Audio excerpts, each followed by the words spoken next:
கடைசி காலம் இதுவே, கர்த்தர் இயேசு வரவே.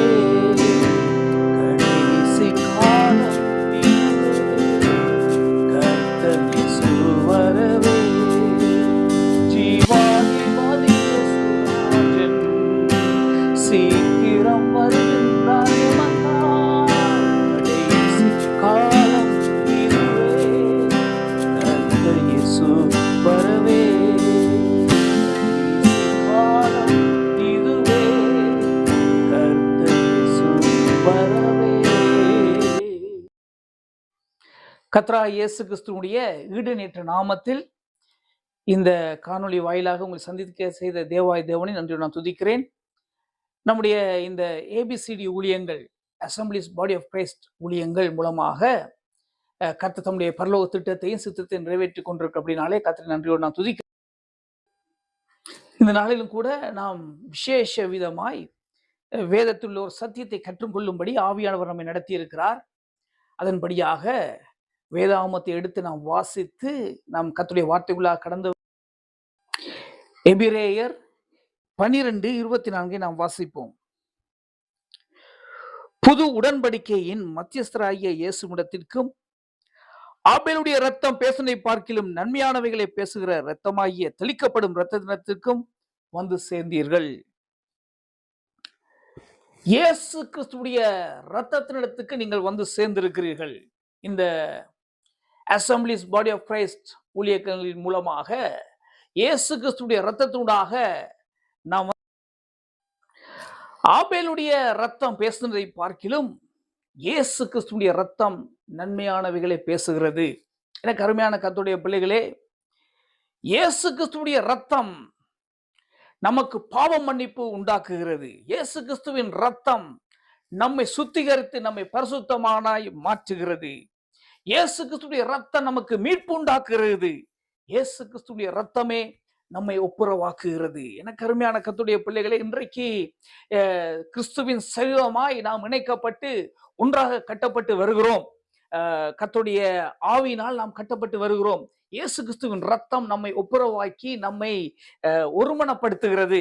இயேசு கிறிஸ்துடைய இரத்தம் நம்மை எல்லாரையும் ஒன்றாக காரணம் இயேசு கிறிஸ்துடைய இரத்தம் நன்மையானவைகளை பேசுகிறது. எனக்கு அருமையான கர்த்தருடைய பிள்ளைகளே, இந்த இயேசு கிறிஸ்துடைய இரத்தம் நம் மீது தெளிக்கப்படும்படியாக நாம் ஒவ்வொரு நாளும் வேண்டுதல் செய்கிறவர்களாய் காண.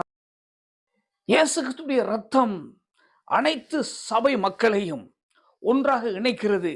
நீங்கள் வேதாகமத்தில் எபேசியர் புஸ்தகம் 2ஆம் அதிகாரத்தில் நீங்கள் வாசிப்பீர்களானால் அதில் இயேசு கிறிஸ்துடைய இரத்தத்தை குறித்து அங்கே நாம் பார்க்க.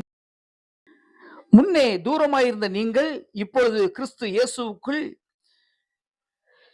கிறிஸ்துவின் இரத்தத்தினாலே எனக்கு அருமையான கர்த்தருடைய பிள்ளைகளே, இந்த இடத்திலே அப்போஸ்தலராகிய பவுல்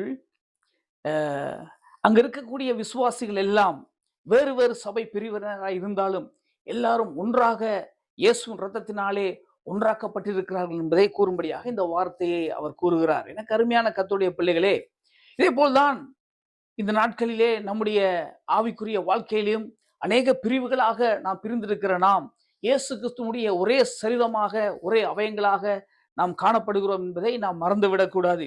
கிறிஸ்து சபைக்கு தலையாயிருக்கிறார். இயேசுவே நம்மை எல்லாம் ஆண்டு கொண்டிருக்கிறார்.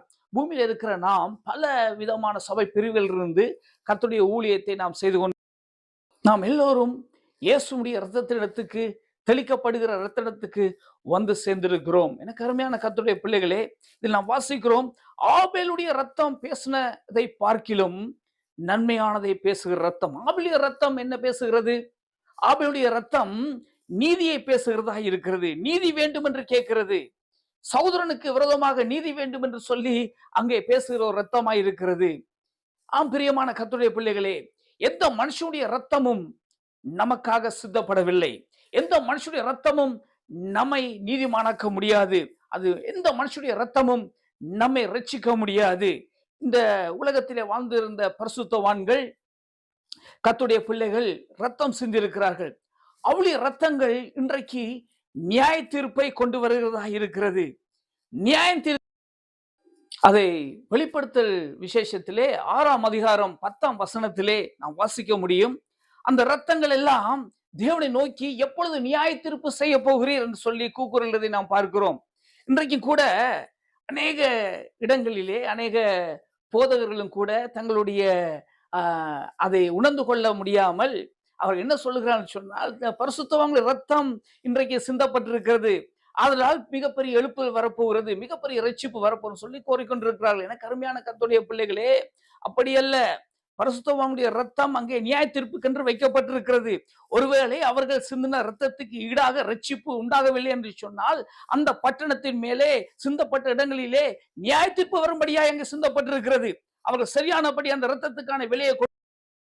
எனக்கு அருமையான பிள்ளைகளே, அதனால் இந்த நாட்களிலே நாம் பார்த்து கொண்டிருக்கிறோம், சென்னை பட்டணத்திலே பரிசுத்த தோமாவுடைய ரத்தம் சிந்தப்பட்டிருக்கிறது நாம் அதிகமாய் கேட்டுக்கொண்டிருக்கிறோம். அந்த ரத்தம் என்ன பேசிக் கொண்டிருக்கிறது? நியாய தீர்ப்பை பேசிக் கொண்டிருக்கிறது. ஒருவேளை இந்த பட்டணத்திலே ரட்சிப்பு சரியாக கூறப்படவில்லை என்றால், ரட்சிப்பு வரவில்லை என்று சொன்னால், பட்டணம் நியாய தீர்க்கப்பட்டு அழிக்கப்பட்டு விடுமே. எனக்கு அருமையான இதை கேட்டுக்கொண்டிருக்கிற தேவனுடைய பிள்ளைகளே, இயேசு கிறிஸ்துவின் ரத்தம் மாத்திரம்தான் நன்மையானதை பேசுகிறது. இயேசு கிறிஸ்துவின் ரத்தம் மாத்திரம்தான் ரட்சிப்பை கொண்டு வருகிறது. மாறாக இன்றைக்கு அநேகர் தவறாக விளங்கி கொண்டு இன்றைக்கு தோமாவின் ரத்தம் இங்கே சிந்தப்பட்டபடினாலே பட்டணத்துக்கு நன்மை வந்து விடும் என்று சொல்லி கூறிக்கொண்டிருக்கிறார்கள். இது அவர்களுடைய தவறல்ல, அவருடைய அறியாமையினால் பேசுகிறார்கள். எனக்கு அருமையான கர்த்தருடைய, அது தோமாவின் ரத்தமாயிருந்தாலும் சரி, எந்த பரிசுத்தவான்களின் ரத்தமாயிருந்தாலும் சரி, அவையெல்லாம் நியாய தீர்ப்புகளுக்காக சிந்தப்பட்டிருக்கிறது என்றுதான் வேதம் அங்கே நமக்கு கற்றுக் கொடுக்கிறதா இருக்கிறது. ஆம் பிரியமான கர்த்தருடைய பிள்ளைகளே, இந்நாட்களில் இயேசுவின் ரத்தத்தை நாம் சார்ந்து கொள்வோமாக.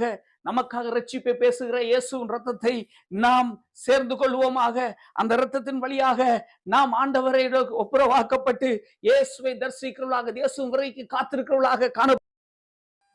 இதை கேட்டுக்கொண்டிருக்கிற அருமையான கர்த்தருடைய பிள்ளைகளே, எந்த மனுஷனுடைய ரத்தமும் நம்மை ரட்சிக்க முடியாது. இன்றைக்கு நாம் எவ்வாறு சத்தியத்தை கற்றுக்கொள்ளுகிறவர்களா இருக்கிறோம்? இன்றைக்கு முன்னொரு காலத்திலே வேறு மார்க்கத்தாராகிய மற்ற சபையார்கள் பரிசுத்தவான்களை வணங்குறவர்களாக காணப்பட்டிருக்கிறார்கள். இயேசுவின் தாயாகிய மரியாளை வணங்குறவர்களாக காணப்பட்டிருக்கிறார்கள். அவர் எல்லாரும் கூட இந்த நாட்களிலே மனம் திரும்பி அங்கே இயேசு மாத்திரம்தான் ரட்சிக்க முடியும் என்று கூறிக்கொண்டிருக்கிறான வேளையிலே, பெந்தெகோஸ்தே பிள்ளைகளாகிய நாம், இயேசுவின் சரீரத்துக்கு என்று ஆமென் எழும்பி இருக்கிற பிள்ளைகளாகிய நாம் மறுபடியுமாக பின்னிட்டு பார்க்கலாக காணப்படும்படியாக வழிநடத்தப்படுவோமேயானால் இன்றைக்கு மனம் திரும்புவோம். இன்றைக்கு மனம் திரும்புவோம். இயேசுவின் இரத்தத்திற்கே நாம் சேர்த்து கொள்ளப்படுவோமாக. சத்தியத்தை சரியாக கற்றுக்கொண்டவர்களாக, சத்தியத்தின் பால் நடக்கிறவர்களாக, இன்றைக்கு நமக்காக பரிந்து பேசுகிற ஜீவனுள்ள தேவனிடத்துக்கு திரும்புவோமா. எனக்கு அருமையான கர்த்தருடைய பிள்ளைகளே, சுவிசேஷர்கள் எப்படி ஆயிலும் பட்டணங்கள் ரட்சிக்கப்பட வேண்டும் என்று சொல்லி ஒரு பாரத்தோடு கூட அந்த பரிசுத்தவான் இரத்தத்தை நமக்கு சாட்சிகளாக கூறுவார்கள். ஆனால் கர்த்தருடைய பிள்ளைகளாகிய நாமோ எந்த நேரம் ஜெபிக்கிறவர்களாக, பட்டணத்துக்காக ஜெபிக்கிறவர்களாக, இயேசு கிறிஸ்துவின் இரத்தத்திலே நின்று பரிந்து பேசுவதாக காணப்பட வேண்டும். மாறாக தவறான இப்படிப்பட்ட காரியங்களில் சென்று நியாய தீர்ப்பை நாம் கொண்டு வர. எனக்கு அருமையான கர்த்தருடைய பிள்ளைகளே, பட்டணங்கள் மீது நியாய தீர்ப்புகள் வந்து விடாதபடி திறப்பில் என்று ஜெபிக்கிறவர்களாய் காணப்படுவோமாக. நமக்காக கல்வாரி சிலுவையிலே ஜீவனை தந்த ஆண்டவராய் இயேசு கிறிஸ்துவுடைய பாதத்தில் அமர்ந்திருந்து நம்முடைய பட்டணத்துக்காக வேண்டுதல் செய்வோமாக. சபைகளுக்காக ஜெபிப்போமாக. நாம் ஒரே சரீரமாய் இருக்கிறோம். இன்றைக்கு இந்த பட்டணத்திலே ஏராளமான சபைகள் இருக்கிறது. ஒவ்வொரு சபைக்காகவும் நாம் ஜெபி செய்பவர்களாய் காணப்படுவோமாக. நாம் சகோதரர்களாய் இருக்கிறோம் என்கிறதை நீங்கள் மறந்து விடாதிருங்கள்.